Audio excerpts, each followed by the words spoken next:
Hello and welcome to Sound and Scope Live, the show that covers indie filmmaking, fandom, pop culture, and everything in between. Less on the indie filmmaking now, actually, kind of moved away from that. So if there's any indie filmmakers that want to come on the show and have a chat with us, then please do, because otherwise it's just filmmaking, fandom, pop culture, and everything in between. As always, I am your host, Luke Walters, and each week I'm joined by a gaggle of fellow creators, writers, actors, directors, producers, podcast producers, radio presenters. Sometimes they're even purple doctors. Who knows who that could be? But anyway, so we're having a little bit of a format change this time. We are moving away from the debate style stuff for a little bit. So Doctor Who being rebooted is being put on the shelf. And what's happened to the Great British sitcom is gone for now. We're going to cast our eye over some stories and some news in the entertainment world, starting with none other than Spider-Man. Brand new day. Is it a brand new day for Tom Holland? First of all, before we jump into that, I mentioned I have a gaggle. I don't know why I keep saying a gaggle. I keep calling everyone a gaggle. A gaggle of guests. I'm going to bring on first. He is an all-round cricketer, shall we say. It is David Millen. You're right. Not blowing smoke this week. Good afternoon, good evening, hello, good morning to wherever you are in the world. Yes, I've got the cricket on in the background. I still can't get into the 100. I just think it's just a massive corporate blag to rinse the fans of more money. That was until I saw the Trent Bridge Ashes ticket prices for next year, and it's upset quite a lot of old folk It's the same with the Welsh Rugby Union. The Welsh Rugby Union just released their ticket prices now for the Six Nations next year. We've got England and Ireland home, and I think the cheapest is like £150 a ticket, which is ridiculous considering Wales have only won like 3 games in the past 3 years. It's astronomical. Is that for 80 minutes of rugby? 80 minutes of rugby, yeah. You see, I don't feel that the prices at Trent Bridge are that bad then, because for an adult, if you're not in the pavilion, if you're in the pavilion for a whole day, 6.5 hours worth of cricket, it's £90. Okay, if you're not in the pavilion, the most expensive ticket is £155. But that's gone up from this year because it's Australia. It's like putting the badge of Christmas on something, or the World Cup or Six Nations. It's gone up from £95, so it's gone up by 60 quid a ticket. So that's where it's sort of upset quite a few people for adults. And that includes pensioners. There's no discount for pensioners either. I got a while to go for pensioners, but talking about you never know. Talking about tickets and ticket prices, I know the guy that might be able to shed some light on it. It is Dan McGoughlin. Dan, you work with some sports journalists that I know. I've covered some some ticket stories for Man City and Man United. Could you shed some light on why it's getting so expensive these days? I mean, I thought I'd wandered onto the wrong podcast then, talking about cricket. I would have winged it. I would have made it up as we went along, which I don't do in my day job, I hasten to add. I mean, like, you talk about corporate shills with the 100, David. I report on football, so don't get me started with corporate shills. Oh, my good Lord, I used to enjoy working there. The world. I used to love it. I think the best video I'd done for Reach was when me and Joe went out and did the Man City ticket video, interviewing everyone outside of the Etihad with all the fans complaining. It was great. Luke, I want to hasten to add, when I talk about corporate shills, I'm not talking about my employers. I'm talking about the football industry. Oh, yeah, I know. My employers get onto me. I know. It's become quite franchise-based, hasn't it, with all the people with lots of money, as to how can we make money out of things rather than about the ordinary supporter. So whilst I understand you need that corporate level for people to write off tax to have an office training event, I think what's happening is that you're pricing the average. I've been dealing with this for a few weeks. Full disclosure, I know nothing about cricket and whatnot, so I have no idea what you guys have been talking about for the last few minutes. I know nothing about cricket. I've never watched it made. So basically, Chris Nolan has saved cinema. So this entire podcast live stream. Oh no, my camera's died. What a shame. Oh. I am dead to the world, but you can hear me anyway. I think it's an improvement, actually. I think you should. I think you're a knobhead. But we're talking about Spider-Man: Brand New Day. I don't know if you guys have seen it yet. I don't. I know Dom has. Dom has seen it. So, what did you think? Tom Holland's latest outing as Spider-Man. Did it live up to the hype for you? Because I know you went to the fan events. You went around the block with it. So yeah, I went to the little fan event they're doing by HMV, which was really fun. But no, the movie itself, I really, really enjoyed it. I thought it was definitely. It's difficult to say if it's definitely a step up from the previous two movies. I would say, as much as I like Far From Home and No Way Home, they're big feel-good movies. Not so great in the script department. Homecoming was very good, underrated, I find. But Brand New Day, I think, is definitely well up there. It's very, very. It's got a lot of thematics to it, which I really thought was a nice little. It gave it more depth than the previous Holland ones, I think. And that was an aspect I particularly really enjoyed, because we all know that Peter Parker is at his best when he's depressed as hell. And this one has him depressed as hell.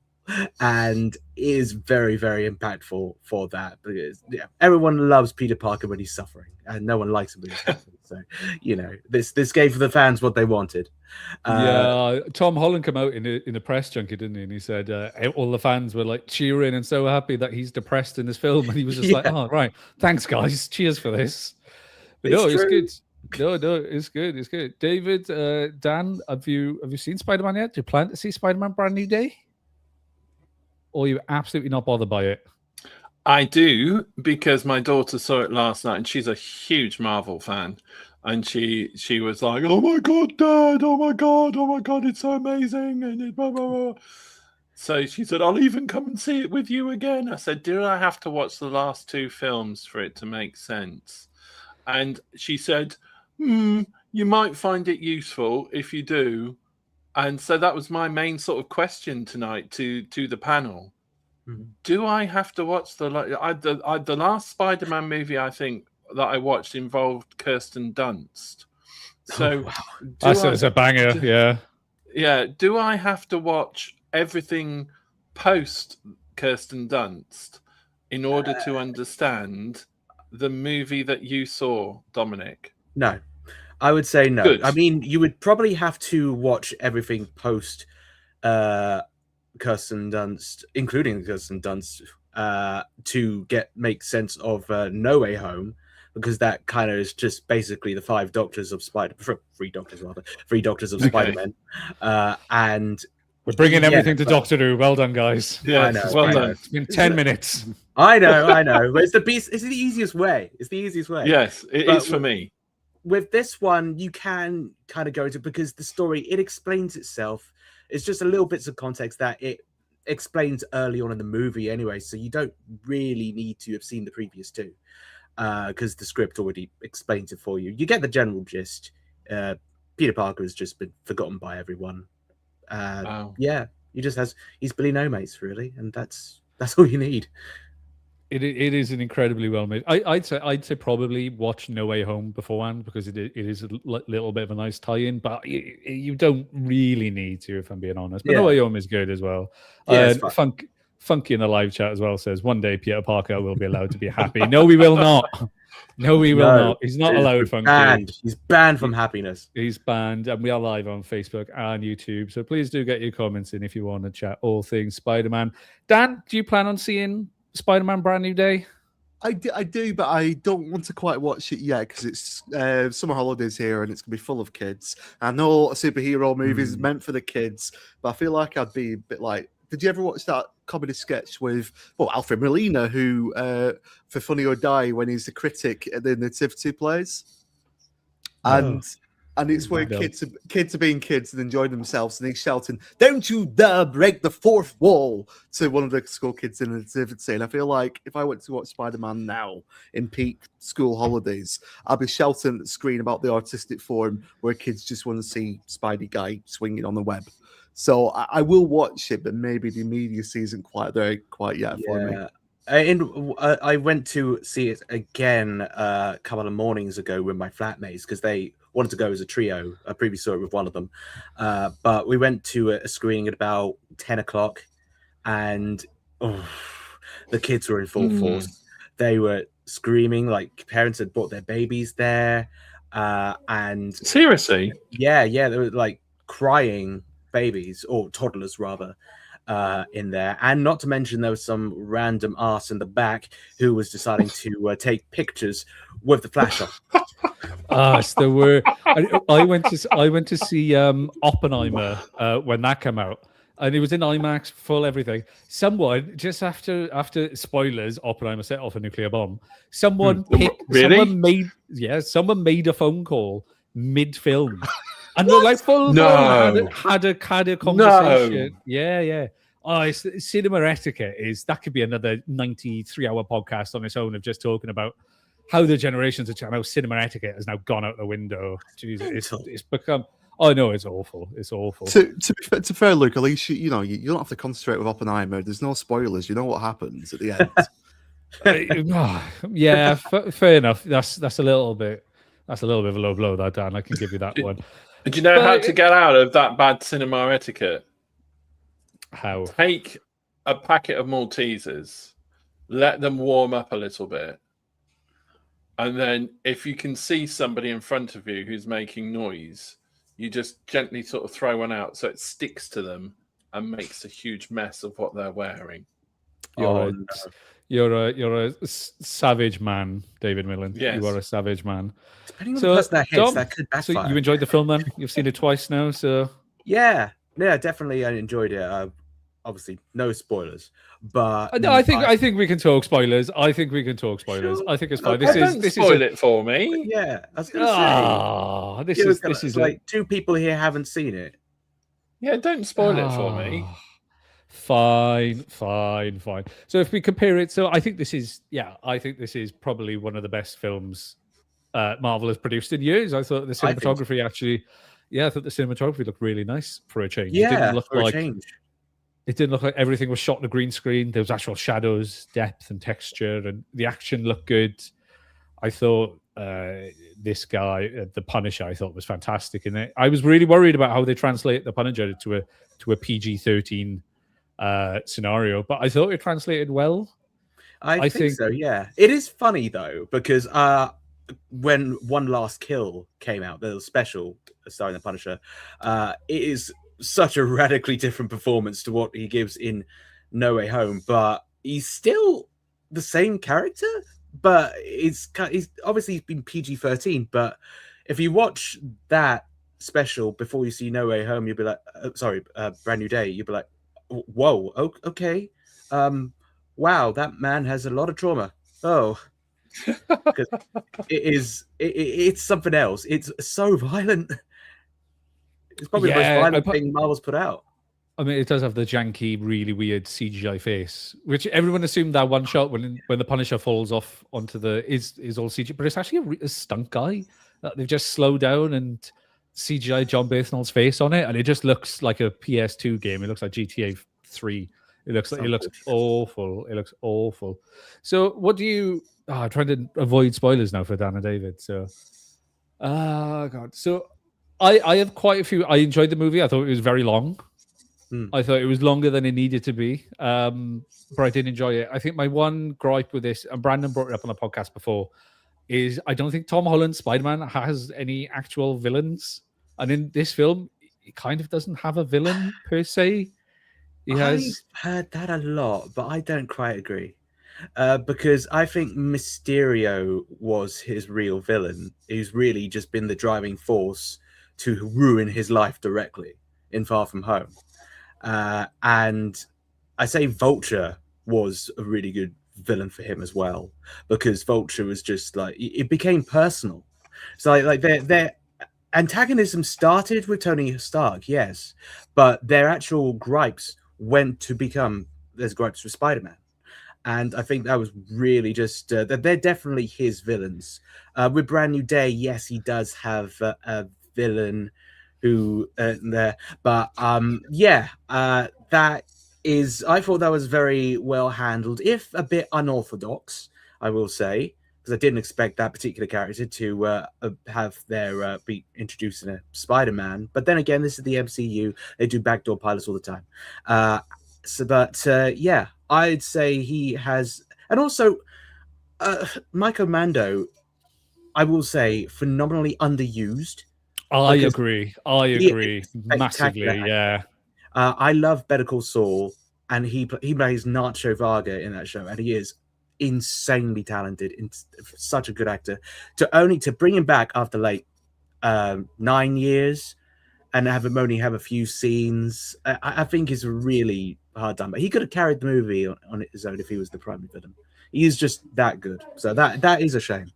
Yeah, I would have liked it. I kind of I'm not over enthralled with this character. It's just she's playing another character from. It just seemed like she's literally playing a carbon copy of the other character from the other show that she's in, which has the same powers and does everything the same. I think you're thinking of a different character, but yeah. I'm thinking of 11. That's not the one she plays. No, I'm thinking she's playing that she's in Spider-Man version of it. Yeah. She's playing a version of 11, and I was just like, this is not what I wanted from a Sadie Sink. I just think, I think it was missing. I think, and I would have loved to see Man Spider as well come into it. I thought that would have been cool. I think the whole resolution thing between him was a little bit all over the place. I did read that they did consider Man Spider, but they decided against it because somebody please think of the children. Yeah, of course, yeah. No, I enjoyed it though. Of course, it's made over $1 billion now in like a week, so it's absolutely smashing it. So, which is astonishing. Yeah, it's almost unheard of. So, I'm particularly enjoying how you're grimacing because you are walking on eggshells. You are trying so hard not to spoil it, Luke. I know, yeah. Well done. I'm trying so hard. I'm trying so hard. You're doing a good job. So how would you rate it? How would you rate it from? Because I've seen the Odyssey now. So how would you rate it compared to the Odyssey? It's not as good as the Odyssey at all. Like, it's not as good as the Odyssey. I think it's probably one of the better MCU films, like especially in a long, long while, just because it actually feels like a movie. I'd say it's the best Spider-Man film since Spider-Man 2 with Alfred Molina. I think it's better. It's a lot better than that. I think it actually feels, if every MCU film was like this, the MCU would sail, it would fly again. But I think, I think I'm glad they got rid of John Watts and brought in Dustin because he's an incredible director. But yeah, what about you, Dom? You haven't seen the Odyssey yet, have you? I haven't asked anyone because I know David's seen the Odyssey. So where do you rank this in terms of Tom Holland films? Do you think Tom Holland Spider-Man, just his own films? I'd say this is probably. I mean, maybe recency bias. I don't know, but I'd say this is so far my favorite of the Tom Holland films. I'm still a Maguire loyalist. I love the Sam Raimi films to absolute death. But I would comfortably put this. Yeah, I'd say just below number 2. Probably on par with maybe just under the first one. I'd say it can give a good solid number 3 slot. Because I feel it's a bit better than the rest of them. Don't get me wrong. I love Andrew Garfield's Spider-Man. Not so much, but I can still like and enjoy them. But it's just another level, really, isn't it? It's just another level. I have to say, I was really encouraged by you guys because you've asked me this question last week. So you're going to watch Spider-Man, Luke, and and I've been sort of rolling my eyes, saying I'll get round to it. I promise you now, between now and next week, I will have watched it because if you're saying it's up there with Spider-Man 2, then happy bloody days. Yeah, it's really, really good. So what surprised me is as well. I don't know if this will change your mind at all or change your opinions, but the Rotten Tomatoes score has Spider-Man. It's the lowest of Tom Holland's Spider-Man films, which I find utterly mind-boggling. The lowest, with a gap of 3% in the 90th percentile. I mean, which is still amazing. Like, it's still amazing. How Far From Home is up that high for me is absolutely astonishing. I think it's one of the worst films ever made. Far From Home is horrendous. That film is basically an animated film with live action heads. That is literally that film. It's You leave Into the Spider-Verse out of this. No, Into the Spider-Verse is so good. I mean, Far From Home. Animation alone. Leave animation alone. Oh. God. Yeah, Funky in the live chat says, who trusts Rotten Tomatoes these days? I don't know. It wasn't Rotten Tomatoes actually made by some guy that just wanted to rate all of Jackie Chan's films. And that's how Rotten Tomatoes got made. I think it was Jackie Chan. Yeah. So we can all thank Jackie Chan for that. So yeah. So Dan and David, you're going to go see Spider-Man Brand New Day on our say so? Yes. Basically, my daughter say so because I think she wants to see it again and somebody to pay for a ticket. But then obviously you have so I've got to take that bias out. So your unbiased reviews have gone, yeah, I'll happily pay for a ticket to see Spider-Man, the Spider-Man movie with my daughter, and happily pay for one for her if you're all saying it's that good.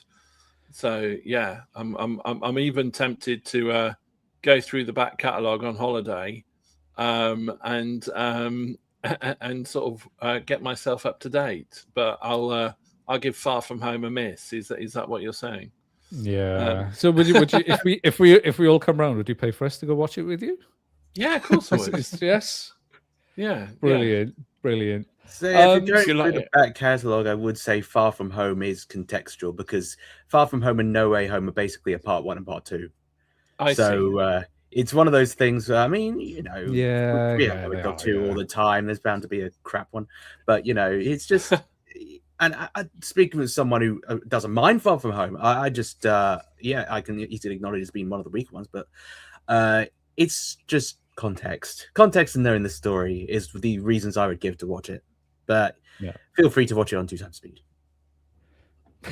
Yeah, fair. I mean, J.J. Nolan is very good. So I think we're all in agreement. So Spider-Man has absolutely saved cinema and has saved superhero films completely. And everything is right with Marvel and the MCU now, and everything is right in the world.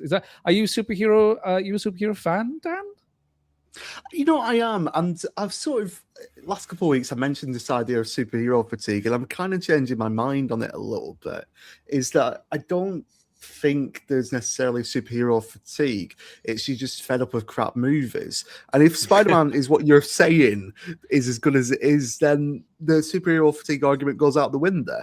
Clearly it doesn't have it because it's made, was it $1 billion in so many days at the box office? So $1 billion in a week. Yeah, it's mad. I mean, so in terms of tickets, there's no superhero fatigue. And I think the only time it comes in when there's a really dodgy superhero movie. So I do like him. I was very much, the up to Avengers Endgame. I love that journey. Then I got a bit bored. But then I've got to ask myself, is that I'm now 32. Are they really that for me? I was part of that journey because I was younger. Are the superhero movies really for me as such, even though I'm a massive nerd? I didn't know we were. All I'm taking from that is me and you were both 32. I didn't know that. Oh my god! Seriously, I'm like granddad. Okay, because I'm 49, 50 this year. I'm just about the youngest at 31. So, right. So basically, we'll get a family ticket, and you lie about your ages. All right? Yeah. They're all just really old, 14 year. They're all really. They are my children. Okay.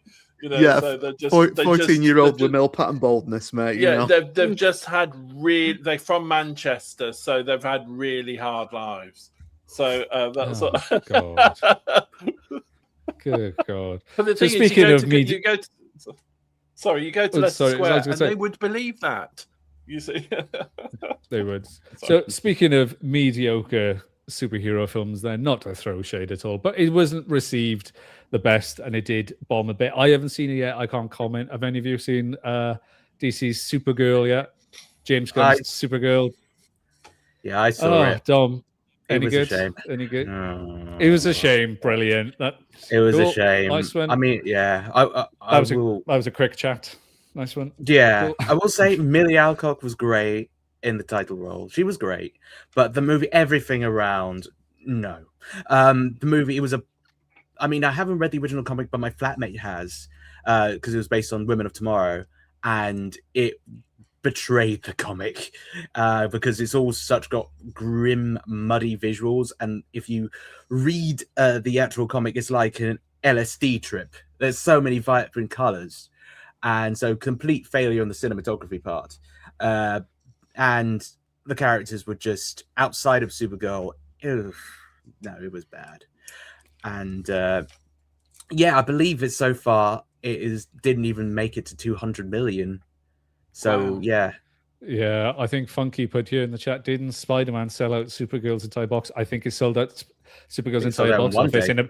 in about an hour by the sounds of it. Jesus. So do you think that's Tom, because... sorry. Oh, sorry, go on. I was going to say... No, sorry. So do you think... Go on, David. Go on. My apologies. So no, there's a bit of delay. So sorry, I was clearing my throat and apologising. Sorry. No, it's okay.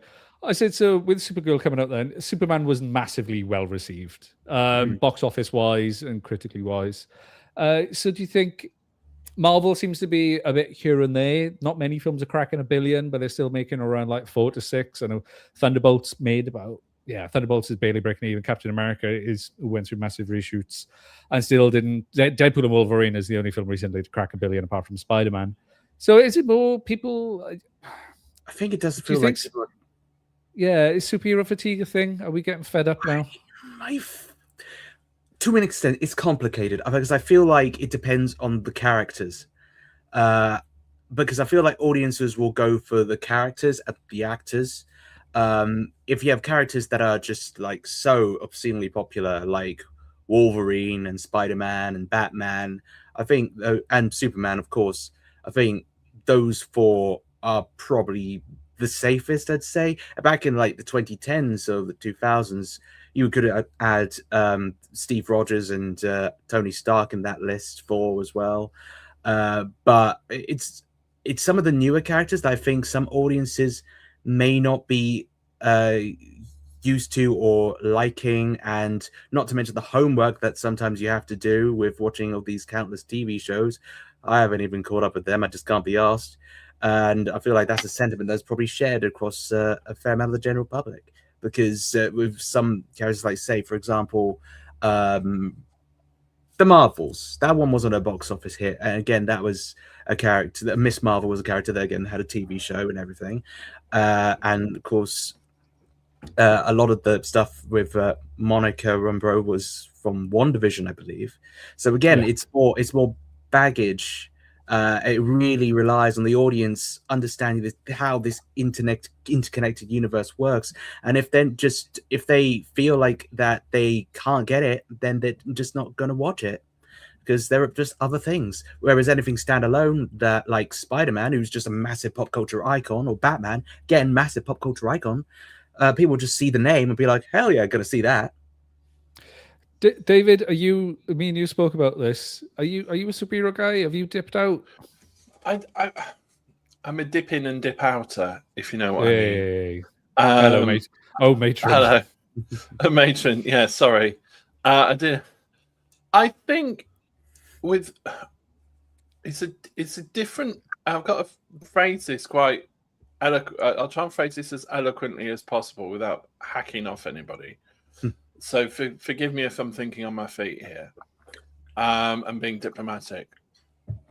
For me, I enjoyed some of the Marvel films, but I found the frequency of how they were the frequency of their releases a little bit difficult to keep tabs on. So they were coming fast and they were coming frequently, and I got to a certain stage where I thought I'm completely lost now with respect to where we are. So I saw Endgame with Marvel, and then I would watch something on BBC when they transmitted something way out of. So that's Captain America, right? Okay, where are we in this? So I just thought, I'm going to give up. Outrageously, and you may think this is an outrageous thing because you've just had a screen cap before you came to me, of the Batman when that was rebooted yet again, and we see the origins of Batman coming through and everything like that. I watched that with my wife, and I really, really enjoyed it. I really loved the new dark tone.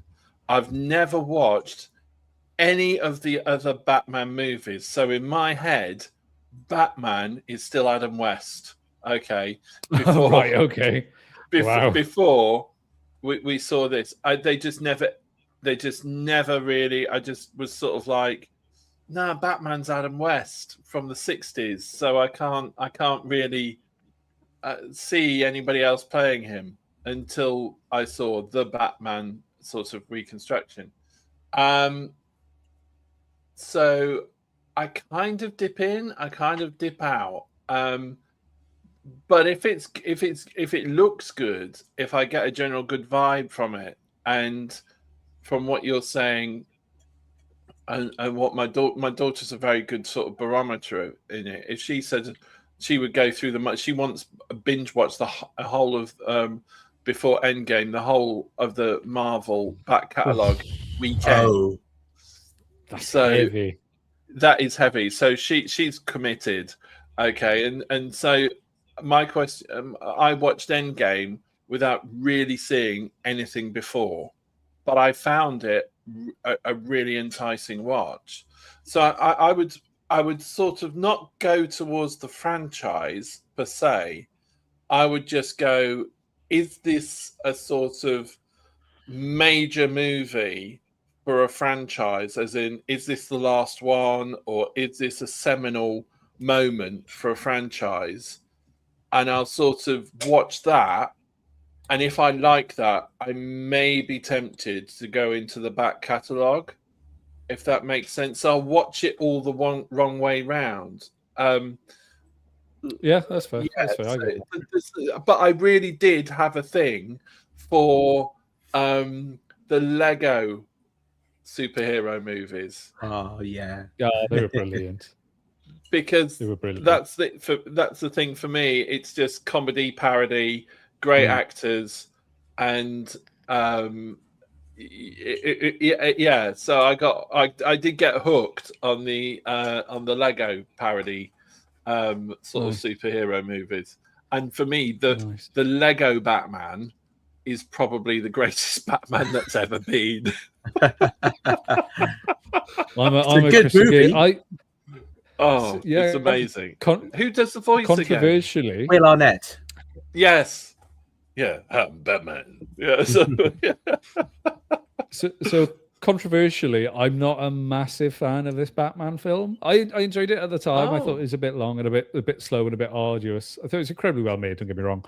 But it's not for me. And the fact that we've had to wait this came out in 2020, 2021, 2022. And now the next film's not coming out till 2028. In that time period, in that time period, in 6 years, Nolan is in 6 years for 2 films, but in 7 years, Chris Nolan made Batman Begins, The Prestige, The Dark Knight, Inception, Dark Knight Rises. He made about 6 films in that same time span, and Matt Reeves has only managed 1 film. I know we got Clayface coming out as well, and I've worked with Tom, who's Ricky September, but that's adjacent to this, even though Matt Reeves is on as producer. So I think now Robert Pattinson is now the same age as Ben Affleck when Ben Affleck took the role as in Batman vs Superman. So he's aged out of that young Batman now completely. So I think this has just been a bit of a misstep. Dan, are you a Batman fan? Are you on the same train of thought that superhero fatigue is a thing unless it's Batman, Superman, or Spider-Man? I'm very much a Batman fan, which is a very difficult thing to say, Batman fan. But it's a bit of a time turner. I like my superheroes, and this might seem a contradiction in terms, more down to earth. So I think what I've heard about the new Spider-Man movie in particular, that it is a bit more, set on at home, set on Earth. I'm not as much as a fan of the multiverse thing that's happening in Marvel at the moment, and I like my superheroes grounded. So that's why I absolutely adored the Nolan Dark Knight trilogy, because I thought they were just superb. Even Dark Knight Rises, which I know gets a bit of flack sometimes, I will still defend that film. So I prefer it. Yes, there will be superpowers and silliness and campness, but I quite like superhero movies that are grounded, and that's why something like Batman really appeals to me. It's got the eccentricity, but it's still very much set on Earth. So speaking of Mr. Christopher Nolan, then. So obviously the Odyssey is doing incredibly well still. It's selling out. You still can't get tickets for IMAX at all. There's now been, I don't know if you've seen on TikTok, there's been two guys that have pretended to be wheelchair users, and booked the wheelchair seats in View Cinema just to get it, which is awful thing to do. But people are going to, yeah, I know, Dom, I know, but people are going to massively extreme lengths to go see this. But yeah, he's selling out IMAX, and he's selling out IMAX for 3 or 4 weeks in a row. He's keeping Spider-Man out of IMAX for now. But he's become a big name, in my opinion. Now it's like Spielberg's Disclosure Day wasn't making this much headway in this much space, but Chris Nolan is selling out. He's saving cinema single-handedly, and he's remaking a 3,000-year-old poem. So at this point, David, do you think Chris Nolan has effectively become his own franchise? Yes. I think he's an empire with respect to a trailblazer for others to follow, because he has been linked to so many blockbuster movies, and he's done so many blockbuster movies in the past that he has sort of, to talk about another sort of fable from days of yore, he seems to have that King Midas touch, where everything he touches turns to gold. So it would seem that he could be the Spielberg for the ages, or even going back further than Spielberg, the Hitchcock for his ages. He has to be now in that Hall of Fame for those directors to have so many successes after successes. I'm not really aware of anything that he's done that is a flop, though I'm sure you will correct me on that if you have got that information to hand. But he just seems to have the ability to make films for what people want to see, rather than an agenda that a studio wishes to push. He's just single-handedly just saying, this is what we're going to do. People are going to love this. And it's for everybody. And that to me is an example to creatives to go, don't go down a certain path or a certain alley. Just try and make it accessible for as many people as possible. And he seems to have that ability. I think the one that could be considered the flop is Tenet, which, to be fair, it came out during COVID times as well, so it was all socially distant cinema stuff. It was like the first big blockbuster to come out in 2021. I think it only made 300-odd million, which is still like no. Well, I'd still take that. Against a 200 million pound budget, I think it's not considered that well. But Dan, do you think so? People are buying tickets then to go see The Odyssey because they're a fan of the Odyssey, or do you think people are buying tickets because it's a Chris Nolan film? I have to say, I disagree with the idea that you're calling him a franchise.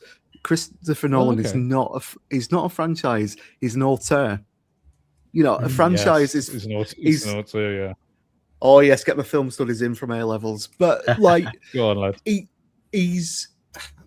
a franchise is formulaic, whereas Nolan, he's done a mixture of films, hasn't he? He's done everything from sci-fi to like independent style films to superheroes to historicals. So people are going to see it not because of Nolan the franchise, they're going to it because it's Nolan the author, Nolan the director, Nolan the visionary. And people aren't. There will be, I'm sure, fans of Greek mythology and Greek poetry going to see it, but they will be stuffy academics with leather elbow patches, and I think they are in the minority. People are going to see The Odyssey because Christopher Nolan's directed it, and it's a bloody good film. If it came out of a stinker, it wouldn't get the same appeal or rush to get to see it. It's got that build up to it that everyone wants to go to see it. And like, I can't get a bloody ticket in Manchester to see it in IMAX. I want to. I really want to see this film, and that hype for it is because of Nolan director, and also the hype has been deserved because it's been recognised as a really good film. So, Funk in the live chat here says Memento is still the best Nolan film in his opinion. I love that film. Yeah, David, do you agree? Out of all the Nolan films, is Interstellar is mine. I love Interstellar. I think it's a beautiful movie. Memento's the Guy Pearce one, isn't it? Yes. Where it's backwards. Yeah, that move. When I first saw it, I didn't see it on the big screen. I saw it on BBC Two. But I thought it was going to be on BBC Two, so this is how far back it was. So I taped it, okay, and I watched that film, and I was just sort of like, I have no idea where this is going.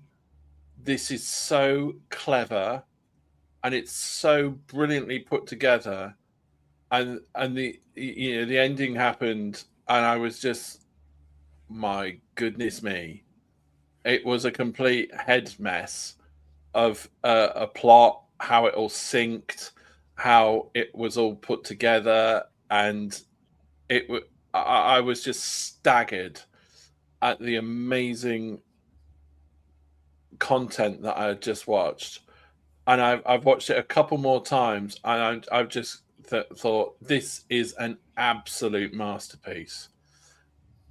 And I think that was one of his first real successes, wasn't it? And I thought, if this is one of your first real successes, I'm really interested as to see where you go next, because in a sense, you've just done a perfect film with a perfect concept. Can you get any better? And for me, his casting was amazing. The cinematography was brilliant. The concept was out of this world, and I just thought, I want to see more of what you've got to do here. And Memento for me it's one of my all-time favorite films. Literally WTF moments all the way through it. Yeah, it's great. Dom, have you seen The Odyssey yet? Are you planning to see The Odyssey? Haven't seen The Odyssey. Want to see The Odyssey. Just I just haven't had the time.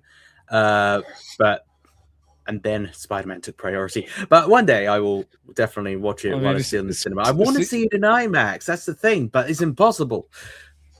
I know people from London are coming up to Manchester just to watch it in IMAX because they can't get tickets for the 70mm version down there, which is So it's once again those Londoners coming up to Manchester, stopping us Mancunians, trying to get to watch our films. It's a disgrace.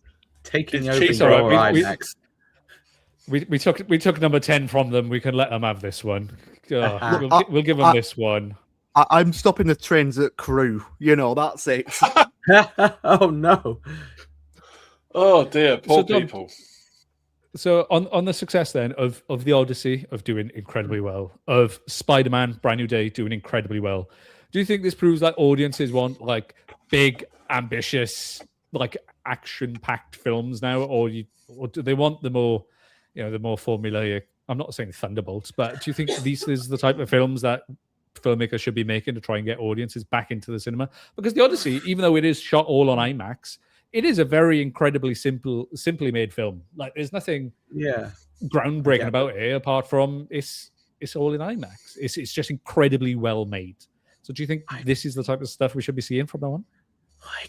Everything can't all be like that. It can't all be homogenized. But I feel like it's definitely a case of this is what cinema needs at this present point in time. Stuff like Nolan, as you're saying, he is an auteur. He is a name that brings people. But as well as that, he also has the ability to bring in very good cast members that everybody wants to see. And he has got like a recurring list. Like I looked it up. And his most frequent collaborators would be like Michael Caine, Cillian Murphy, and Christian Bale and Gary Oldman. And those are some legendary actors.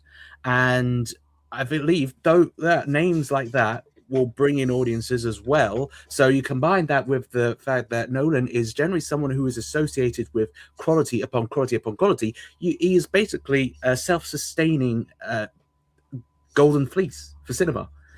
And I really think that his variety has a lot to do with that as well, because you get something completely different with every Nolan film.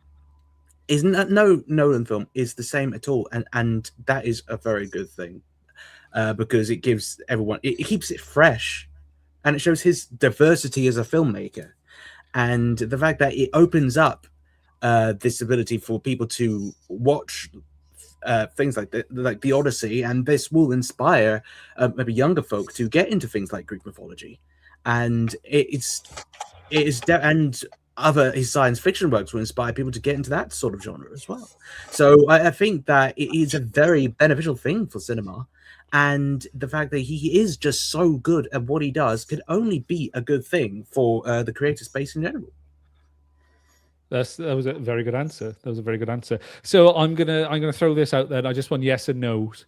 I'm gonna name some directors. Tell me whether their name alone can still sell out a film just on its own. Okay. Okay. This one, I found one that I'm kind of like, oh, we probably could. Okay. So first of all, I'm gonna say Steven Spielberg. Yes or no? 10 years ago, yes. 20 years ago, yes. Right. Nowadays, I'm on about right now. No. Yes or no? Could he? No. How did Disclosure Day do? Was it okay? No, didn't do really well. Yeah, there you go then. That's your answer. Greta Gerwig. Greta Thunberg. Greta Gerwig.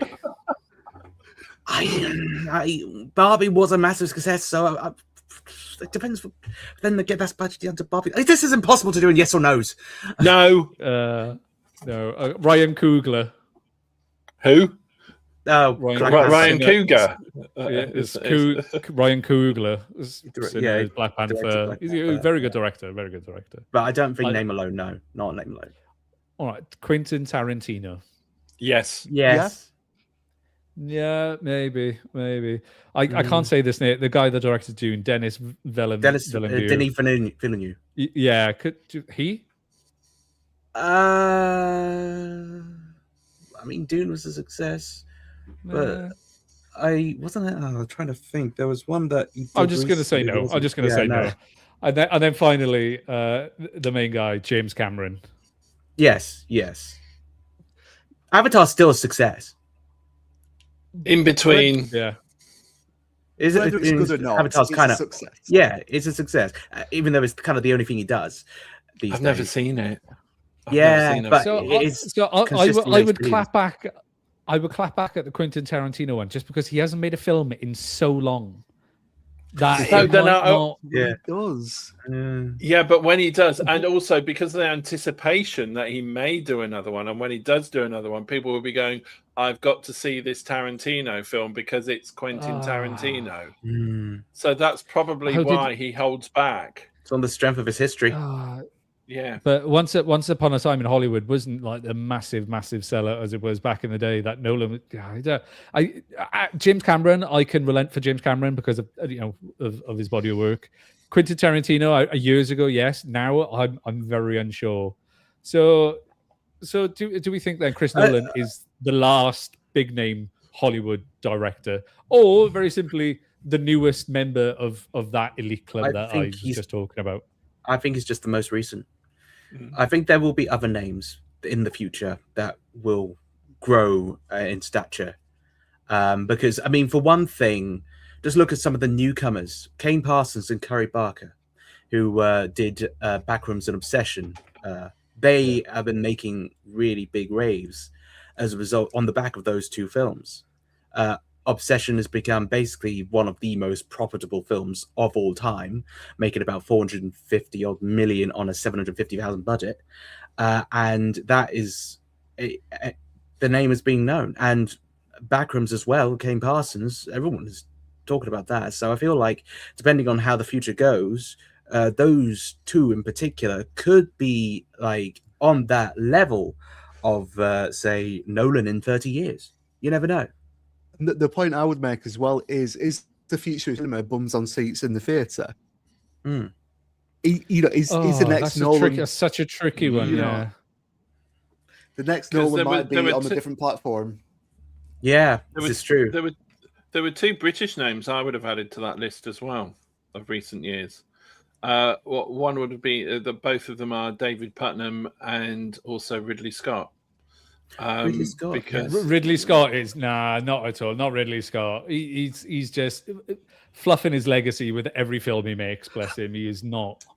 He is having a stinker of the last 20 years. Like, geez. All right. Okay, so we'll take that. But can we add a Canadian? I think he's Canadian. Or it might be American, North American. I'll just go with so it's not to the sort of the. But I would have put Terry Gilliam in there because his movies were always fantastic and would have a number of people saying we've got to go and see this, we've got to go and see that, because he was a fantastic director, an absolute brilliant director. Okay, so I'd also, I mean, in terms of directors, I'd also add Martin Scorsese. Oh God, yeah. So there we go. Megalopolis might have damaged that, but you never know. Megalopolis, Francis Ford Coppola. No, it's Ford Coppola, wasn't it? Yeah, wasn't it? Yeah, that was called Coppola, wasn't it? Jeez, that was just we could be here for ages talking about that. So actually, let's just have 2 minutes, and we'll come back, and then we'll move on, and we'll talk about. David, we're going back to the sitcoms. We're talking about the Inbetweeners. How fun is that? But in the meantime, let's catch up with the Purple Curator and Hooligans.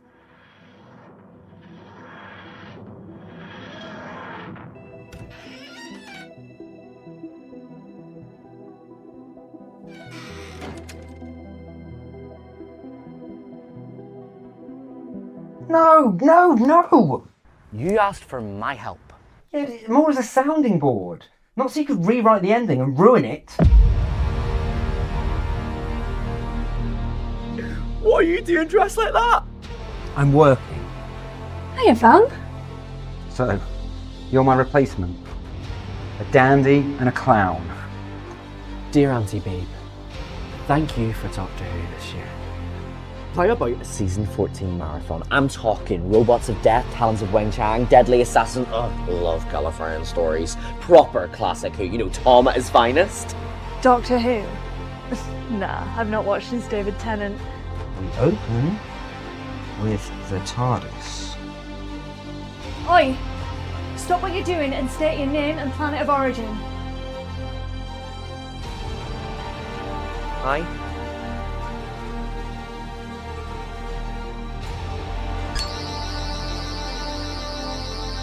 Do we know what we're looking for, Doctor? I don't really fancy walking up and down these corridors all day.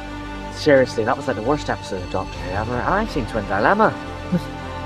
We were on the verge of discovering something huge there.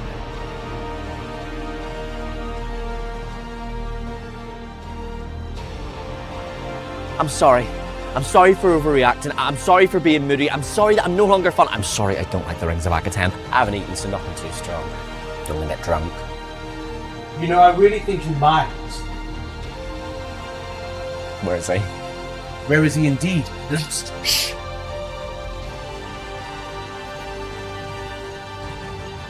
Dalek!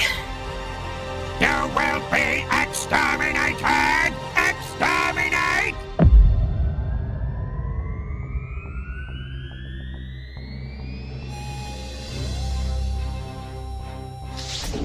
Okay then. Geronimo.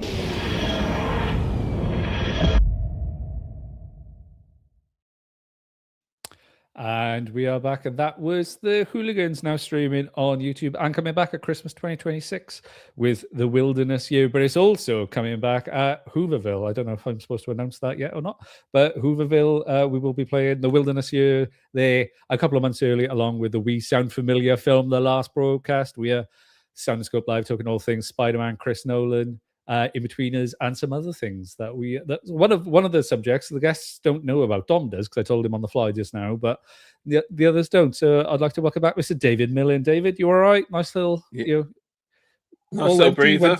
Went for a tinkle, all sorted. No, I just managed to finish my tea. So very nice. My cup of tea. Very nice, Mr. Dan McLaughlin. You all good? What's this T-shirt you're wearing? I'm very interested, and also you are muted before you say anything. Slade. Slade. There we go. But it's very particular Dave Hill's Slade, who I saw at Christmas. Oh, Dave Hill. Fantastic. Yes. Very nice. And then last but not least, he was in the trailer himself. He is known as the Purple Curator and nothing else. It is Mr. Dominic G. Martin, who does... Hello. I think we've announced he's now in Time Agent as well, the series that will definitely get finished one day. Will be out soon. Counting on it. Hi, Jamie Carroll. He's back from America. We're suffering with jet lag, bless him. Yes. So we spoke about this the other week when we spoke about sitcoms, and we said, could certain sitcoms work in this day and age? And now it's kind of come out that the creators of The Inbetweeners, Ian Morris and Damien Beasley, have completed a deal with Banny J that opens the door for the program to return across film, theatre, television, or even the stage. And there's been additional reports that Netflix is its destination. So, have you heard this in the news so far? I've seen it about, but I didn't really give it much thought. Yeah, it's a bit of a strange one. David, do you think The Inbetweeners can actually work now? Because obviously they're not in between anymore. They're mid-30s. It's like some of them have got a podcast, some of them got an acting career. It's a little bit all over the place. So I don't know if it's going to come back as a reboot or is it going to come back as a third movie or a series. But do you think this style of show, this style of humor, can actually work in 2026? Humor, yes. Could a reboot work? Yes.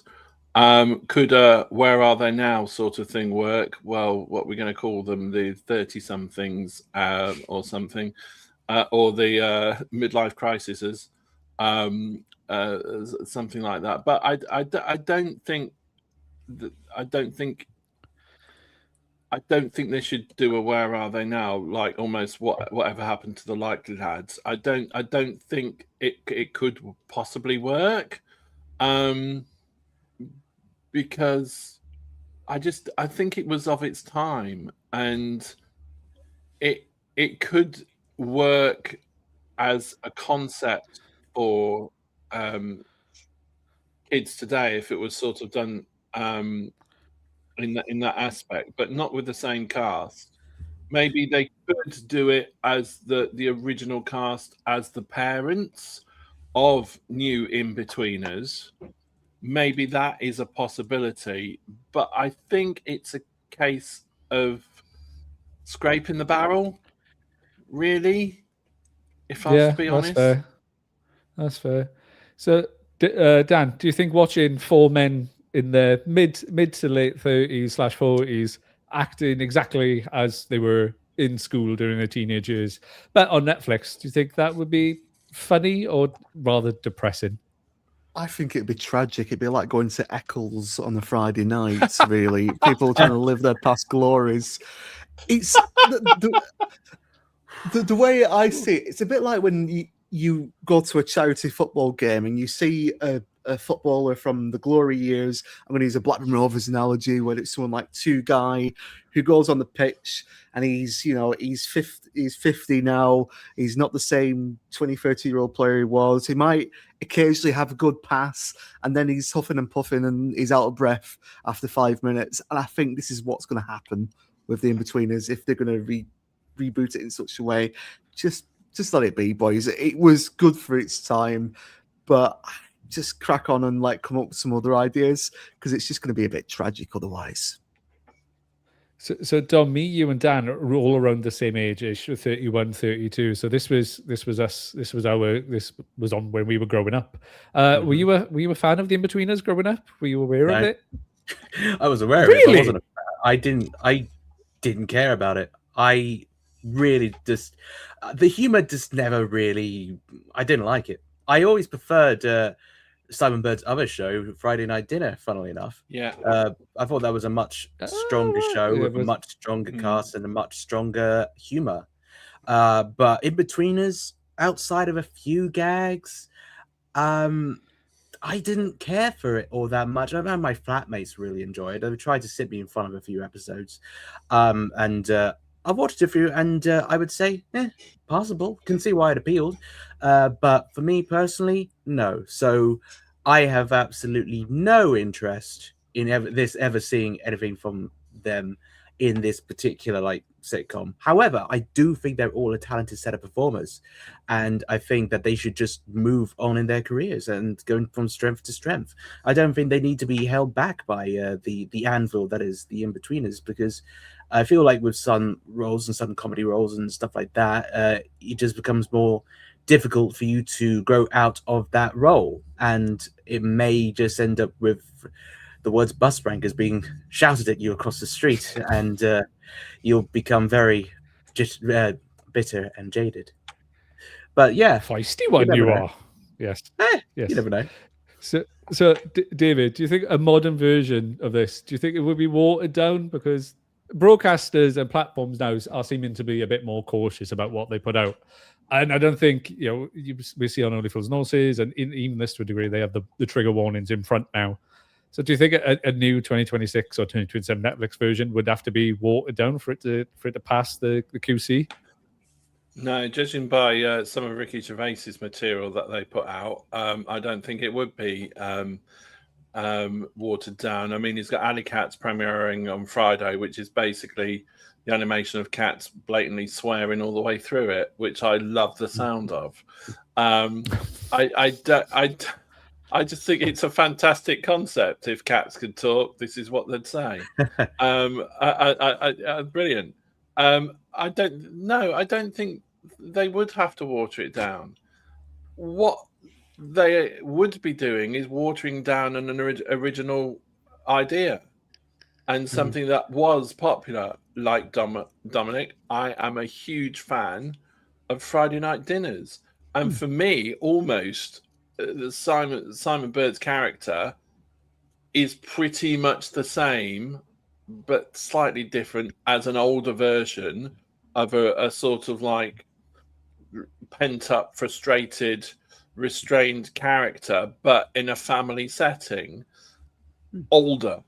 And although it's not the same sort of cast, you could see how his character from the Inbetweeners now writes adverts and is sort of the put upon child at the family table in those sorts of circumstances.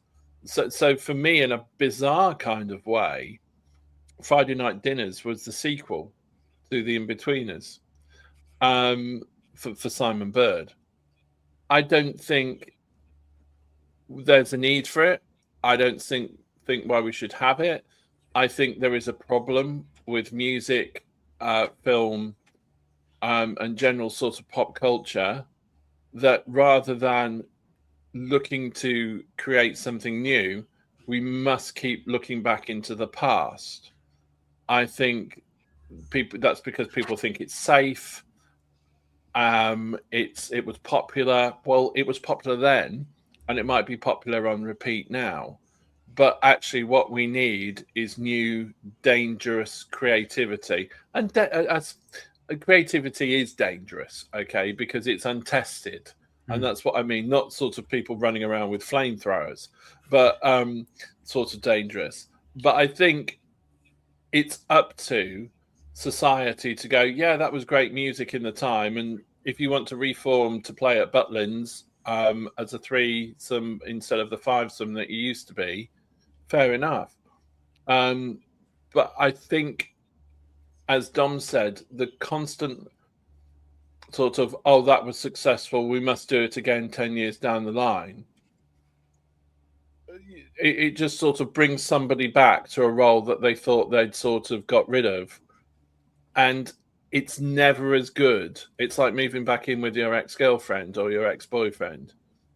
It's the first initial weeks might be good, but after 6 weeks later, you're arguing again about who empties the dishwasher, and you immediately realize why you've left. And the Inbetweeners had a natural end, and I think that's where it should stay. I think you've got a good point there, David, is where, you know, you've got a talented cast there. These guys are good actors who work well together. Get them to do something different. It's a bit like moving from the young ones to bottom. You know, you can do different things with this ensemble. Yeah. And the question is, who's this aimed for? If you're bringing back the Inbetweeners, this is not going to be really aimed at the Inbetweeners audience, as in who are the Inbetweeners now, you know, the kids now. It's aimed at us. It's the millennial nostalgia audience. Yeah, you're not going to get a new audience, because you need to probably get someone their own age to write this stuff and to do this stuff.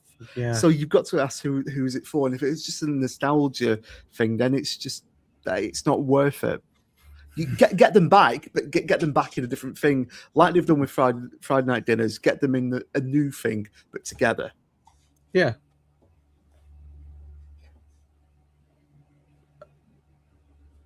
Luke, we can't hear you, Luke. Luke, can't hear you.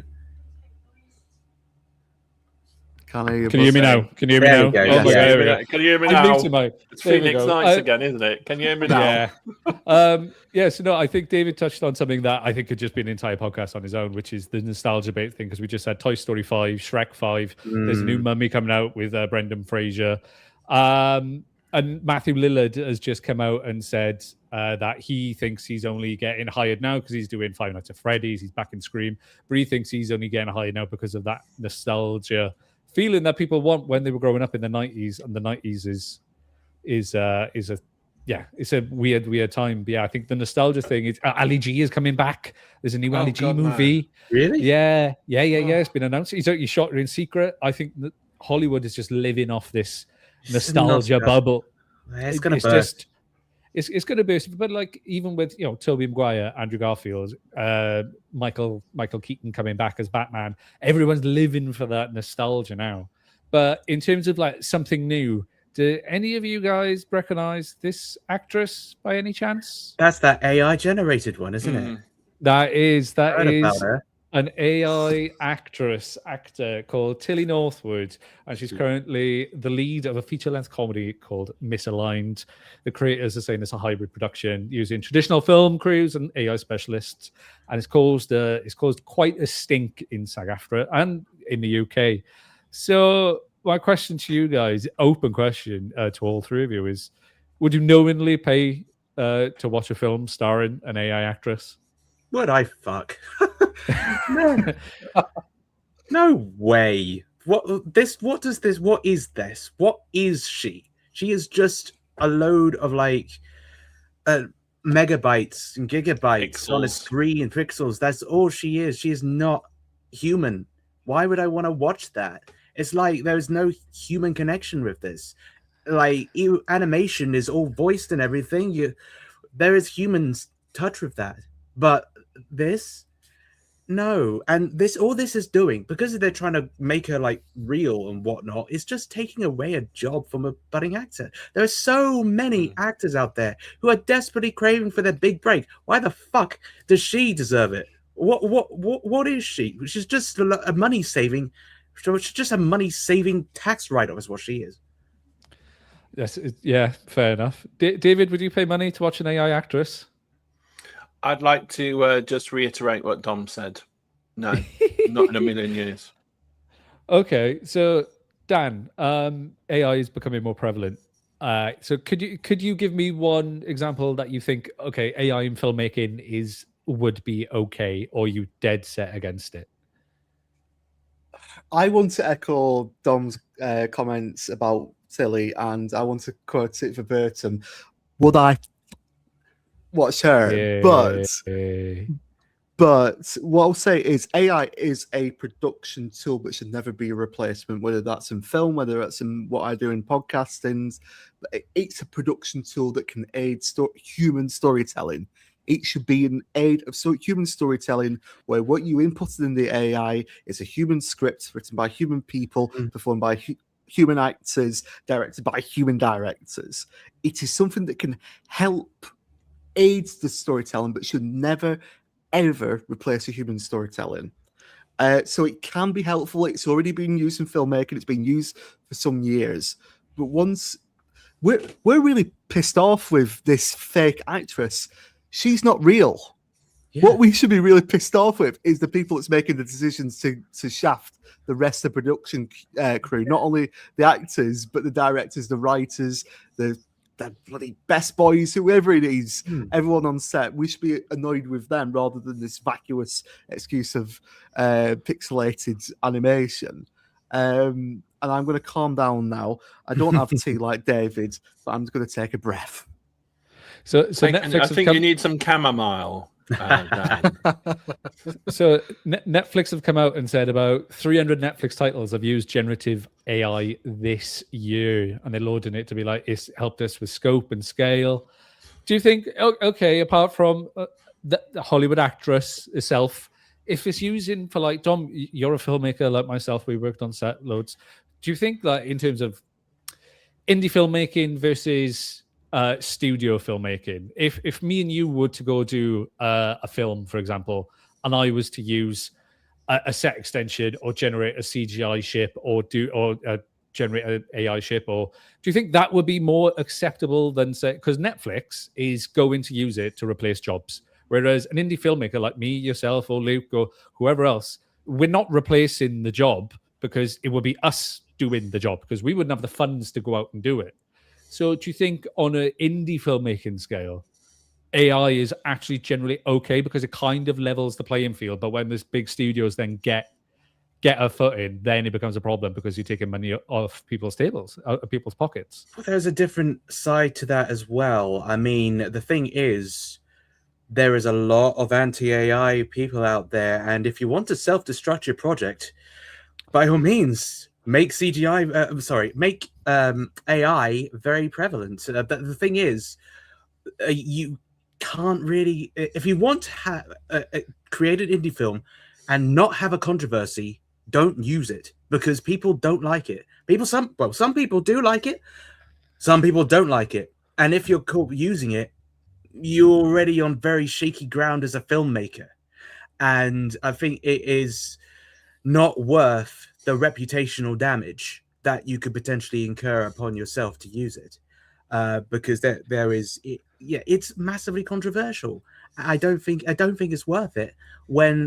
If you really want to go for it, I feel like just the old-fashioned methods, like trying to learn Blender, that sort of thing. Like, I feel like it's more worth it to try and learn an actual skill rather than just focus on like trying to use prompts and put them into a machine, because who the hell it's not going to benefit you in the long run. It'll just get a lot of criticism. Your project will be overshadowed, and ultimately, again, even if this is indie, like for example, indie film Obsession, everything was like they used makeup artists, practical stuff. They didn't use any Gen AI. In fact, they hired an artist to muck up a Gen AI picture because they were dead set against it, which is great. That's brilliant. That's brilliant.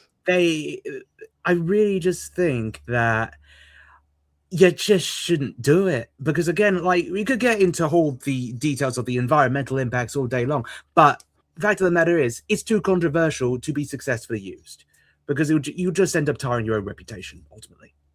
So just from the standpoint of, if you want to have a healthy career, don't do it. I don't think I can add anything else to that. Mr. Dan Adley from Type 40 says, you tell him, Dom. So there you go. Nice to see you. Hello. In the chat. Hello. When anybody mentions sort of new technology, and whether it be CGI or anything like that, the example I always like to hark back to, and okay, it's a rare success, but occasionally you get these really indie films coming through that are massive. I look at the Blair Witch Project, which was basically done on the cheap. It's just somebody shining a torch in their face, and it's done so cheaply. I think it was around $35,000 to $60,000 to film, and then up to between $200,000 and $750,000 US for the post production, and it grossed $248 million. You know, so for a less than $1 million budget, it sort of grossed that amount. And today, I'm sure if it was released today, it would be over the 1 billion mark.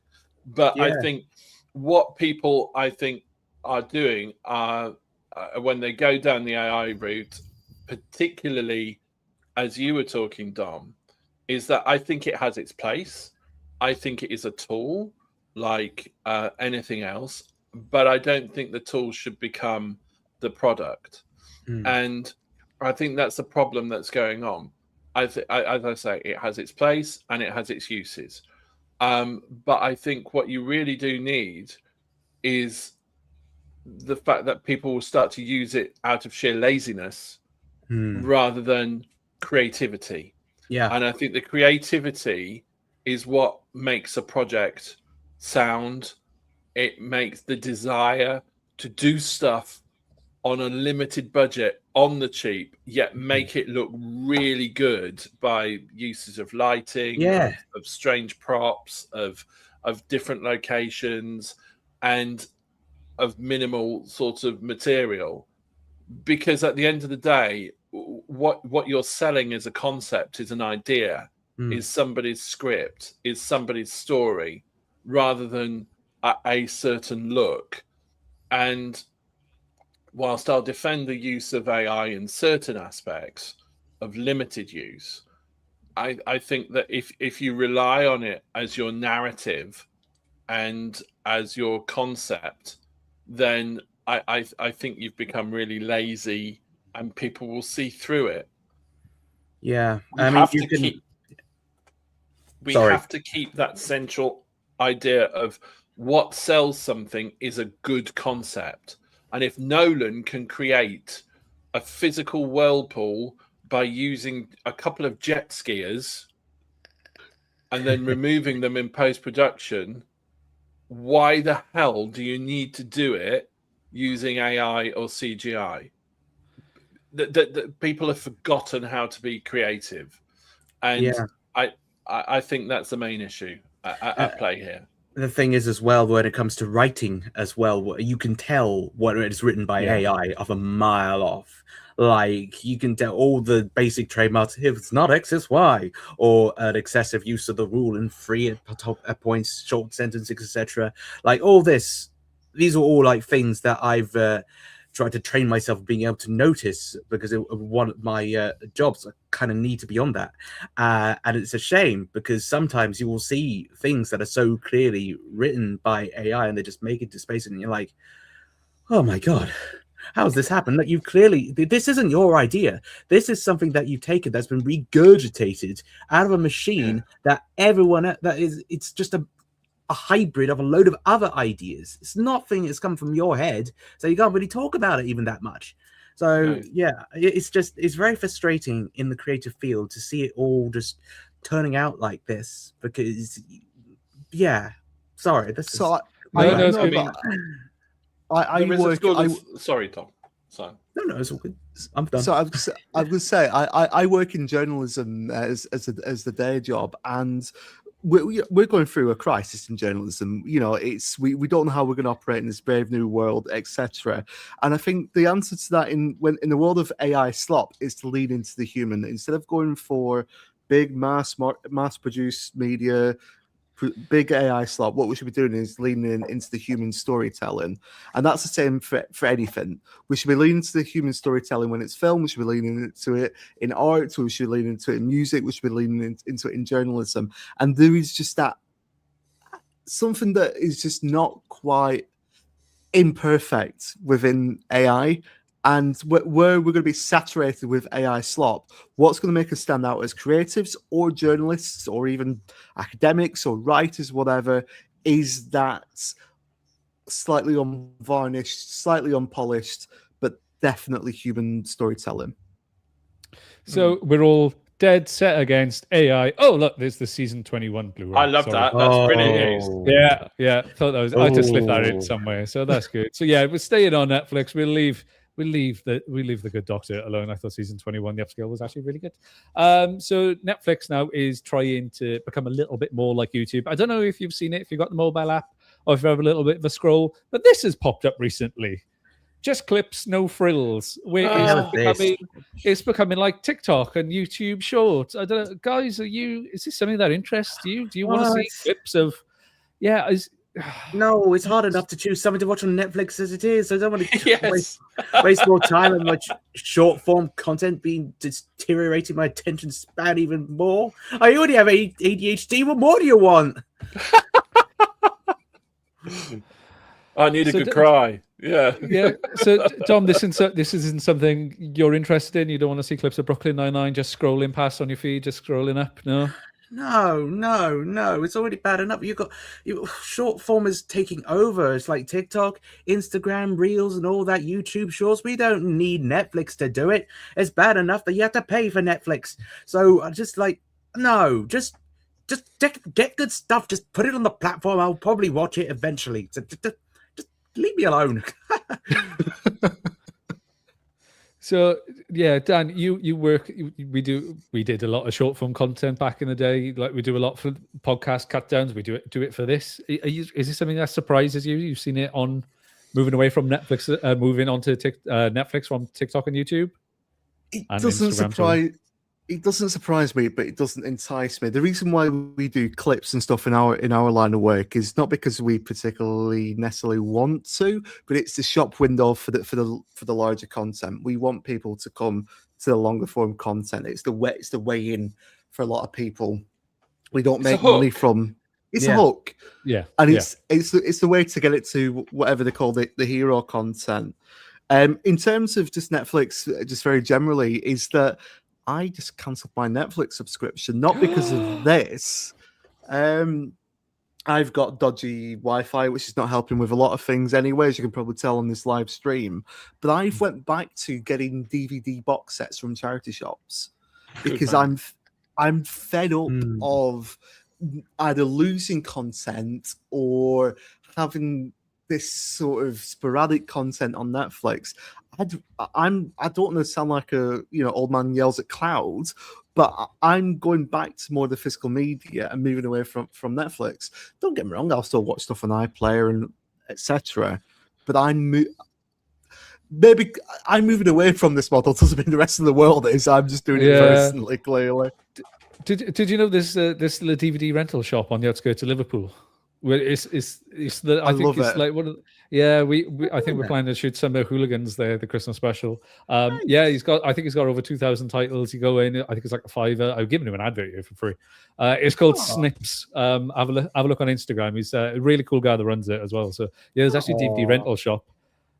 David, is this something that interests you, or just couldn't give a fly in? The latter. I'm sick of. Look, DVDs, there's a storage issue, okay, in the fact that you need places to put the DVDs. Okay. I'd rather have a storage issue than somebody telling me what I can watch and restricting what I can see because they've decided to take it off because, I really wanted to watch that. Oh, they've taken it off because it's time's up. I can see the attraction of streaming. I think it reached its peak in the COVID times because people were at home and they were bored with being depressed by terrestrial TV, telling everybody they're going to die. So they obviously went into Netflix, Prime, and whatever else was going back then. Now TV. And various Sky Cinema and various other sort of things, Disney Plus even, and I'm not sure if Apple TV had launched by then, but I think it was in its infancy. So they had a captive audience then, so you could have a lot to go through. But now I can go through Netflix, spend half an hour trying, or Prime Video or something like that, trying to figure out what I want to see.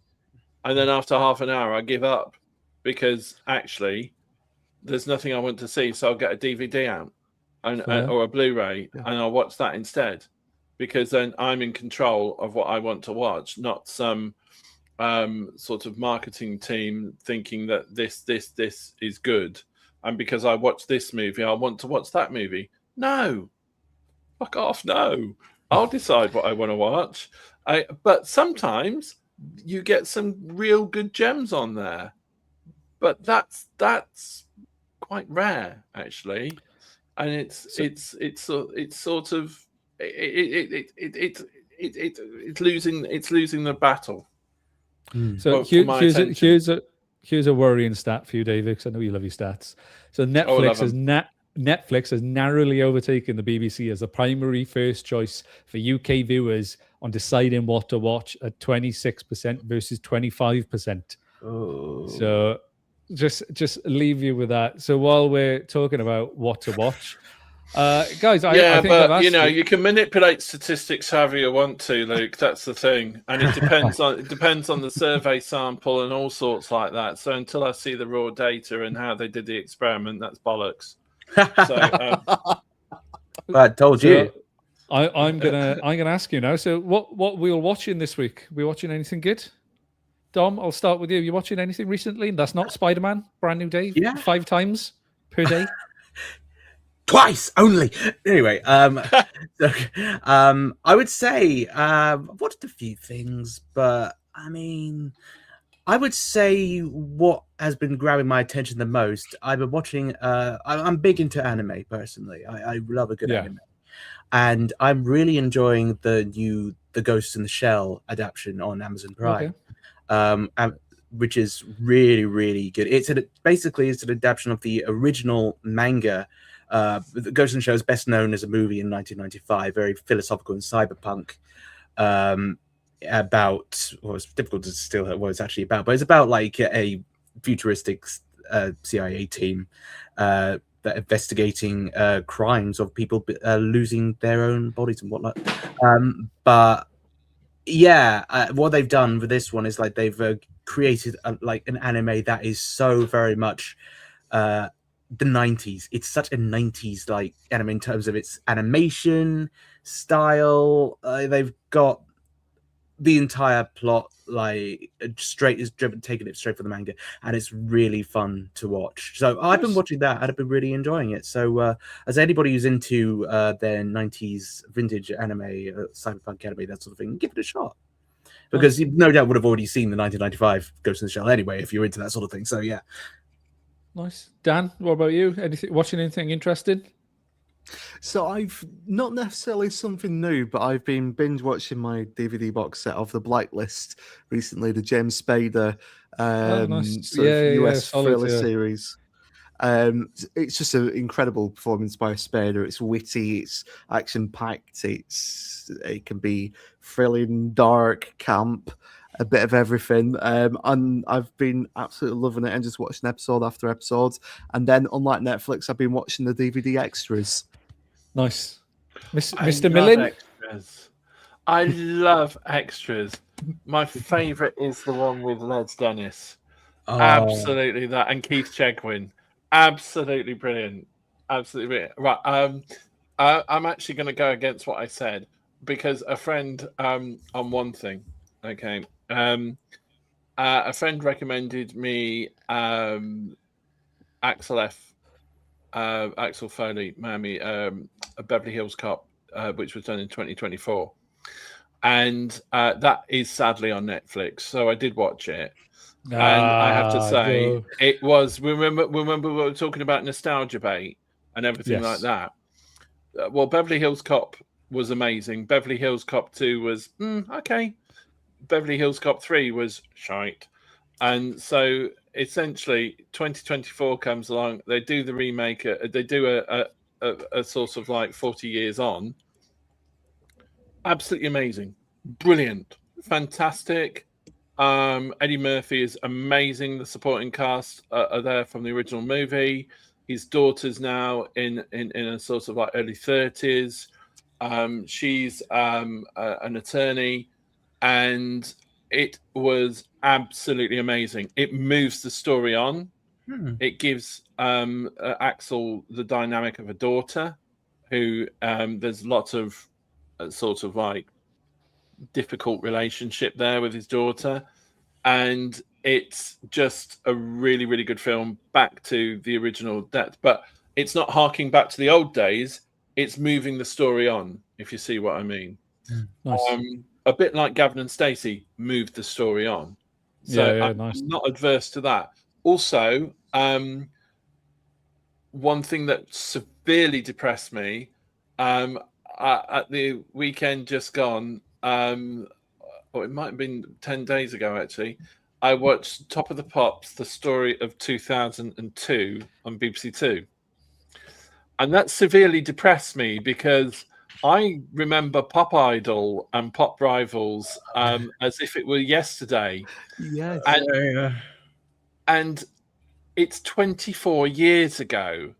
And and Girls Aloud are just starting off, and you've got Liberty X and the Sugar Babes, and I'm just going, fuck me, 24 years, where's that gone? Oh, so boy. I sort of, by the end of the program, I just sort of thought, I really need some therapy now, because I'm so depressed that 24 years seems to have gone like that, because it's unlike the 80s, which you go, oh, that's the 80s, it's like last century.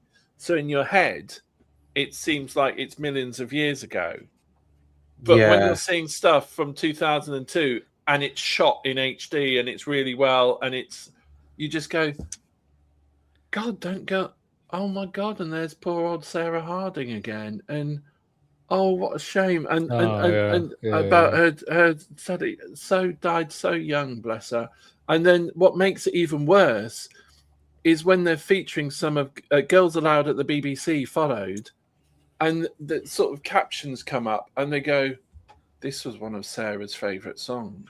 And you just go, so I've gone from depressed to absolutely in tears.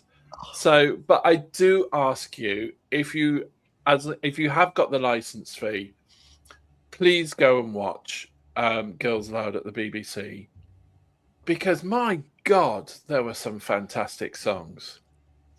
Brilliant. And it's just a brilliant sort of time scoop, a time capsule for a time that was very, very heavy in, pop produced bands. Yeah. But they could sing, to be fair. They could sing. And they're good pop songs. And you get to remember someone we sadly lost far too soon in happier times.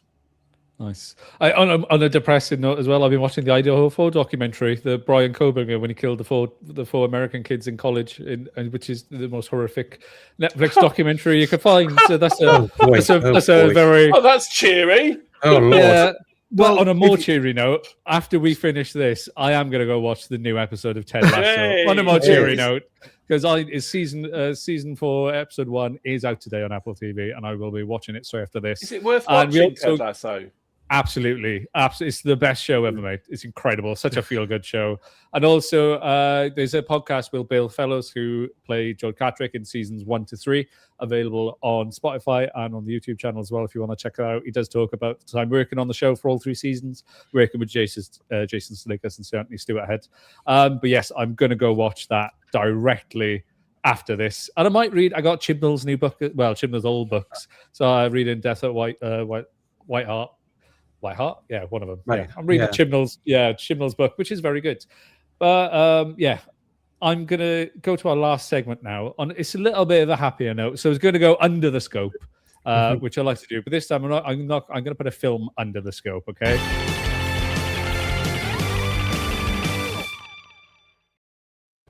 Yes, it's under the scope, where we look at something in a very minute scale. We're just gonna examine it very closely. That's what I'm gonna say. So it is August the 5th, 2026. August the 5th, 1966, 60 years ago. Doctor Who fans love an anniversary, David. You know this. Yes. It's 60 anniversaries of the Dalek invasion of Earth 2150 AD that come to the I love you, Luke. I love you for this. I so love you.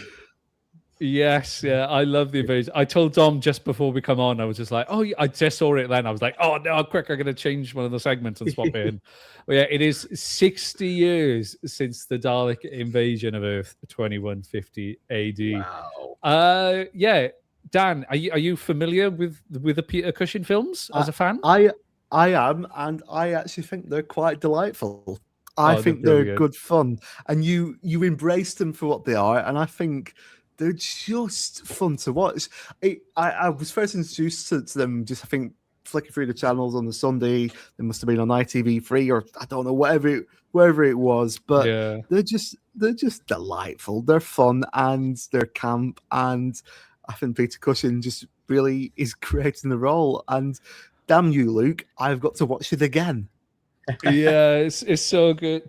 Dom, as a Doctor Who fan, what's your relationship like with these films? Do you remember the first time seeing the Peter Cushing movies? And because this is my favorite one out of the two, I love this. This is the one I grew up on more so than the Daleks. So this is tangible for me. I was quite excited. But yeah, what's your relationship with these movies?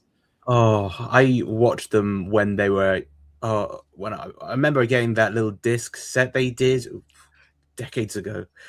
And I was obsessed with them as a kid. I was like, I just loved them because they're so fun. They're so colorful, so vibrant, and the characters are just great. I loved Peter Cushing's Doctor Who, as it were. And he was really, really good. He was genuinely. I mean, Peter Cushing is a magnificent actor anyway, so expect nothing less. But the Daleks as well were so well captured. In this format, I mean, they're just ripe. Like Dalek Mania and everything was in full swing, and I really do wish that this one made enough money for them to warrant making the chase, the version of the chase they were going to do, because that would have been great as well. It's just, oh no, these movies were. I remember watching that every time they came on Channel 5, because I remember, weirdly enough, they were on Channel 5 of all channels. And I don't know why, but every time they came on, I was just like, oh, Mum, please can I watch it? And yeah, they were just so enjoyable. I haven't seen them in years, and seeing that, it makes me want to watch them again. David, what do these films mean to you? Everything. I remember it being Mum and Dad rented back in the day in 1984. They'd rented a VHS, a video cassette, VCR, sorry, VCR that played VHSs. Because Dad had an idea that if he taped movies off the TV, it meant he didn't have to go and buy them. So the science checks out, yeah. That was the early days, and they weighed a ton. These VCR machines, they needed two people to carry them in. And so we rented one from Radio Rentals. And I said, oh, the Doctor Who film on. 1 week it was the Daleks over the summer of 1984. And I think he also wanted to, he taped the Daleks and the Dalek Invasion of Earth 2150 AD to give it its full title, and I wore out the VHS. Okay, when we finally got another video recorder, I wore it to buggery. I really did. The tape wouldn't play at all. It was like watching snow. By the end of it, I just watched the hell out of it, and I got the DVD set as Dominic had, and for me, this is the definitive version of the Dalek Invasion of Earth. Okay, the William Hartnell version can go whistle. All right, I'm probably going to say heresy because this was brilliant, and any movie that starts, even if it's Doctor Who with Toccata and Fugue in D minor, is just amazing, with a stakeout and a robbery of a jeweler's. I mean, what brilliant way to start a movie. And then, you know, Bernard Cribbins, even the stupid sort of silly Robo Men music is just amazing. And like iconic. that, I'm gonna have to watch this before I get to bed. But so I think it is just a tremendous film on how to edit down a really, really padded story from TV and make it cinematic. The location filming, as you can see, the rubble, the underground stations, the greyness about it, that Dalek mothership. What a ship! What a model! It's got Philip Maddock in it. What more do you need? As a real bad villain that thinks that hiding in a ramshackle hut will save him from the Daleks' fire extinguishers. You know, you've got the different coloured Daleks. It's Doctor Who in Technicolor, and it doesn't matter that it's not William Hartnell. It doesn't matter that it's not the original script. You've got the original Dalek voices there with echo, which makes them sound far more menacing, and it's just a brilliant film. It's amazing, and it feels that the Daleks are a real threat. And you see them in color, and you just go, "Wow! There's a red Dalek. There's a gold Dalek. There's an amazing Dalek," and it's just, you know, it's really believable, and I think it's one of the best things that Doctor Who has ever done in producing it for the for the large screen, and you will not get me to say to change my mind that I think this is a far, and I love Bill Hartnell. I love his portrayal. I think he's an amazing Doctor, and I love him to bits. But for me, Peter Cushing and the cast in this knock it out the park. You know, it's gone in the river. The umpires have come out with a new box of balls, and it's that sort of hit. It's absolutely amazing. I'm gutted, as Dom said, that it just wasn't successful enough for them to do the chase, because I'd love to have seen what they'd done with that. Really would have loved to have seen what they could have done with that. So, Dan, do you think now then? Obviously, we have the two Peter Cushing films. Do you think it could be used as a kind of a way to prove that Doctor Who could possibly continue on as a British cinema franchise? If you'd have asked me that about 10 years ago, I would have said absolutely not. Because I know there were the rumours about, was it the Harry Potter director, about when Moffat was showrunner, and I would have went, no. I mean, to be fair, if you'd have seen All Our Faces, Luke, when you put on that still, when you were announcing that, All Our Faces lit up. We all smiled. And I think that says a lot about those two movies. Now, whether Doctor Who would work on the big screen now, as always, there are terms and conditions. There is an asterisk by it. Who's doing it? Who's the doctor? Who's the writer? Who's the production team? How they're going to do it? I don't know. I think it possibly could, but I think they worked really well because they were specifically for the big screen in Technicolor. They were specifically for Technicolor. Yeah. Doctor Who should be on TV, but maybe with the odd filmic elements. I think the core of Doctor Who is the TV show. So it was never explicitly stated that it was going to be the chase, because some scripts have leaked and it was going to be like a Macra, some kind of adaptation of the Macra, or it was going to be two doctors going against each other. But if you had to do the third one, Dom, which one would you do? Would you do the chase, the Dalek's master plan, 10th planet, or would you do something wholly original, which was heavily rumored at the time? That's a very good question.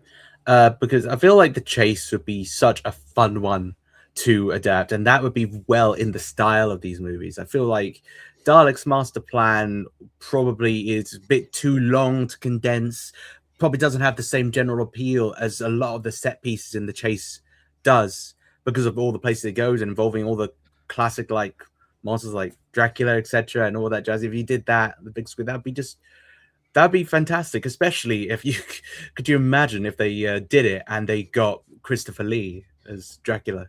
Yes. Because to see him and Peter Cushing on screen united again would be just delightful.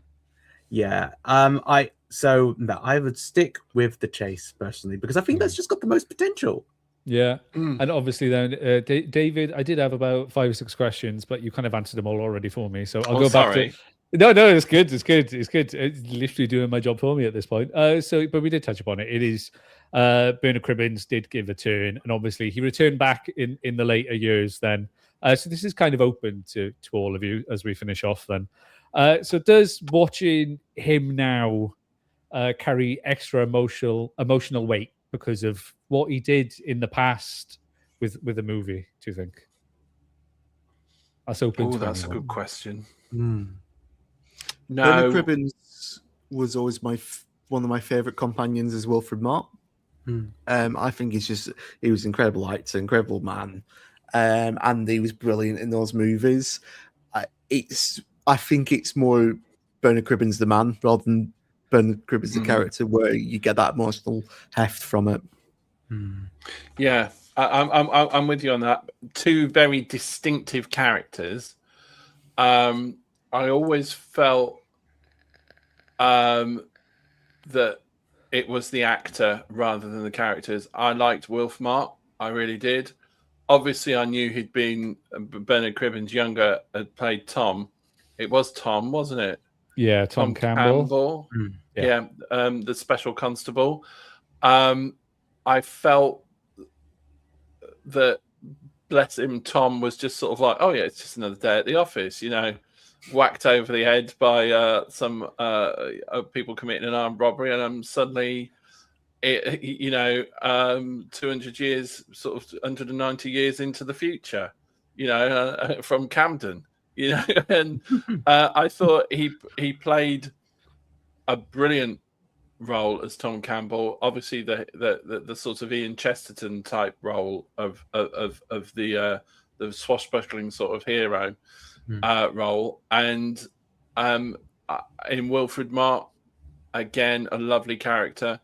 But I think all it does, in answer to your question, no, I didn't get teary-eyed about it. I just was sort of just taken aback, and remember that his versatility as an actor to play parts that have got nothing to do with one another and still make them his own, and still the scenes. Yeah. I think he was a scene stealer, both in this and in all throughout the rest of his career. And as for his song, Right Said Fred, one of my favourite songs of all time. So I could have another cup of tea, if that's all right. So one final question then. So one sentence from everybody. Dom, I'll start with you. What's the lasting it's 60 years to the day that it released in UK cinemas. So what's the lasting legacy of the Dalek invasion of Earth 2150 AD, in your opinion? That's a one sentence. Oh boy. I'd say it's just, I think all the elements in it made it work for me. And the Daleks are just, the Daleks are the Daleks, and who doesn't love a Dalek? Because they were just so extraordinarily popular back then. And honestly, who can blame them? Because they are great. So, yeah. Daleks. Yeah. So, Dan, same to you. What in your opinion is the lasting legacy of the Dalek invasion of Earth 2150 AD? It put a smile on all of our faces when you brought it up, and it says that Doctor Who can survive and thrive beyond the TV show in glorious Technicolor. Beautiful. Beautiful. David, I'll come to you last. Oh, Dom, I stitched you right up coming to you first, didn't I? I should have went to the journalist. Yeah. It's fine. It's fine. I'm so sorry, Dom. Can I show off my former journalistic editor's? Hold on, David. I got to ask you the question. David, one sentence. What is the lasting legacy of the Dalek invasion of Earth 2150 AD? And I'm showing off my my former journalistic award-winning editor, student magazine abilities here, with this headline: "The closest thing to perfection for a Doctor Who fan." Yeah, brilliant. Absolutely brilliant. I love it. I found out just before we were going on air that it's the 60th anniversary today. So I had to hastily rework the end of the show to put it in. But no, I'm really glad we did. So we started off tonight with the question of, has Spider-Man saved cinema? And then we pivoted and got invaded by a group of Daleks. So that's brilliant. Dom, has Spider-Man saved cinema, do you think? We'll circle back $1 billion in a week, less than a week.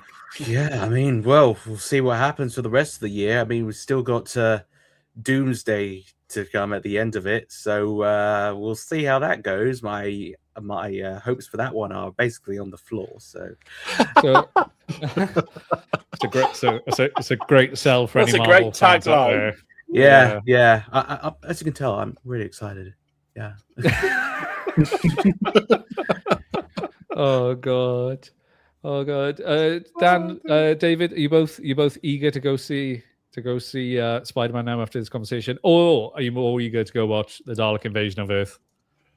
Well, obviously the latter first, but yes, I am. Thank you for backing up my daughter's opinion on Spider-Man, and I will give it a watch as soon as I can. No, that's brilliant.